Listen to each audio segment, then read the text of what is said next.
এই যে আপনারা দেখতে পাচ্ছেন যে একটি ত্রিভুজের প্রত্যেকটি বাহুকে উভয় দিকে বর্ধিত করলে উৎপন্ন বহিস্থকোণের মান কত। এখানে প্রত্যেকটি বাহুকে বলছে, আর এই প্রশ্নটা আমি কুইজ প্রশ্ন হিসেবে আমার পেজে পোস্ট করছিলাম। 100% এর মধ্যে 100% শিক্ষার্থী ভুল করেছিল। আজকে এর সঠিক সমাধানটা কি হবে এই বিষয়টা আপনাদের আমি একদম ক্লিয়ার করে দিব। ঠিক আছে, দেখেন প্রশ্নটা আমাদের কি বলতেছে, যে কোনো ত্রিভুজের প্রত্যেকটি বাহুকে, যে কোনো ত্রিভুজের, আমি একটা যে কোনো ত্রিভুজ নিলাম, এই যে কোনো একটা ত্রিভুজ, এটার নাম দিলাম এ, এটা বি, এটা সি। যে কোনো ত্রিভুজের প্রত্যেকটি বাহুকে, প্রত্যেকটি মানে সবগুলো বাহুকে উভয় দিকে বর্ধিত করলে, এই বাহুটাকে বর্ধিত করলাম, এই বাহুটাকে বর্ধিত করলাম, প্রত্যেকটা বাহু, একটা বাহুকে যেমন দুই দিকে বর্ধিত করা গেল, সেম এই বাহুটাকেও কিন্তু দুই দিকে বর্ধিত করা যাবে, এই দিকেও যাবে আবার এই দিকেও বর্ধিত করা যাবে। এটাকেও কিন্তু আমরা এইভাবে বর্ধিত করতে পারবো, এদিকেও বর্ধিত করতে পারবো, এদিকেও বর্ধিত করতে পারবো। এইভাবে উভয় দিকে বর্ধিত করলে উৎপন্ন বহিস্থ কোণগুলোর মান কত আসবে এই বিষয়টা আপনাদের একদম ক্লিয়ার করব। ঠিক আছে, সর্বপ্রথম আমরা যে প্রশ্নটাকে টার্গেট করে অ্যান্সারটা দিয়েছিলাম 360 ডিগ্রি, এই প্রশ্নটা আগে আমি ক্লিয়ার করে দিচ্ছি, তারপরে এই অঙ্কটি সমাধান করে দিব। ঠিক আছে, আচ্ছা, এই প্রশ্নটা হলো এরকম যে একটি ত্রিভুজের বাহুগুলোকে বর্ধিত করলে, একটি ত্রিভুজের বাহুগুলোকে বর্ধিত করলে, মানে এটা একটা বাহুকে বর্ধিত করলাম, আবার এই বাহুটাকে বর্ধিত করলাম, আবার এই বাহুটাকে বর্ধিত করলাম। ঠিক আছে,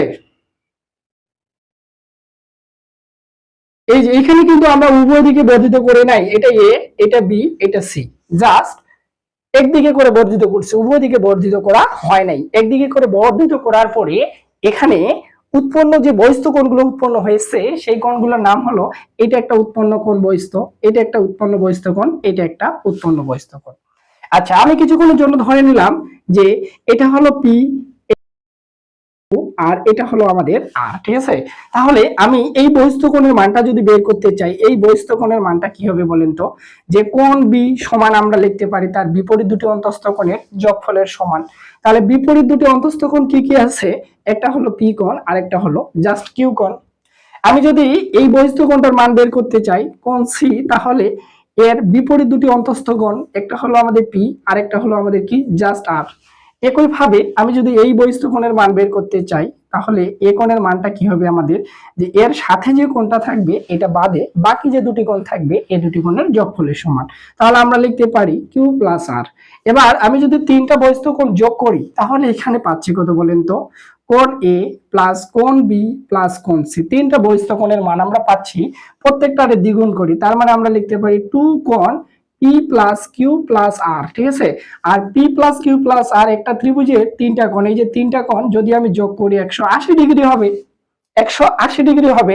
তাহলে এক্ষেত্রে আমরা লিখতে পারি যে 2 ইন্টু 180 ডিগ্রি, আর এটার সাথে 2 গুণ করলে কি হবে আমাদের 360 ডিগ্রি। তাহলে একটা ত্রিভুজের প্রত্যেকটা বাহুকে যদি একদিকে করে বর্ধিত করা হয়, একদিকে করে বর্ধিত করা হয়, তাহলে তাদের বহিস্থ কোণগুলোর যোগফল হবে 360 ডিগ্রি।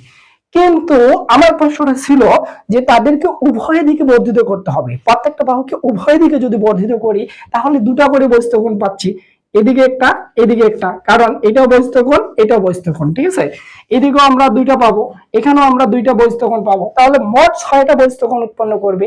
তাহলে যেহেতু তিনটা বহিস্থ কোণের মান আমরা পেয়ে যাচ্ছি 360 ডিগ্রি, তাহলে 6টা বহিস্থ কোণের মান কি হবে আমাদের, যে 360 ডিগ্রি ইন্টু দুইবার করছি, দুই দিকে করছি, তাই আমরা 2 দ্বারা গুণ করব, এক্ষেত্রে মান কিন্তু 720 ডিগ্রি হবে। তাহলে উৎপন্ন অর্থাৎ যতগুলো উৎপন্ন বহিস্থ কোণ হলো তাদের সমষ্টি হবে 720 ডিগ্রি। আর এই প্রশ্নটা আমরা অনেকজন না বুঝে ভুল অ্যান্সার দিয়েছিলাম 360 ডিগ্রি, তাই আপনাদের আমি সঠিক সমাধানটা আজকে দিয়ে দিলাম। আশা করা যায় আজকের ভিডিও থেকে আপনারা বুঝতে পারছেন, যদি শুধু বর্ধিত বলে তাহলে আমরা 360 ডিগ্রি দিব, আর যদি বলে উভয় দিকে বর্ধিত করছে প্রত্যেকটা বাহুকে, তাহলে সেই প্রশ্নটার আনসার দিব আমরা 720 ডিগ্রি। ঠিক আছে, ধন্যবাদ। এরকম আরো সুন্দর সুন্দর ভিডিও পেতে আমার এই পেজটার সাথে যুক্ত থাকুন, অবশ্যই আপনারা ভালো কিছু শিখতে পারবেন।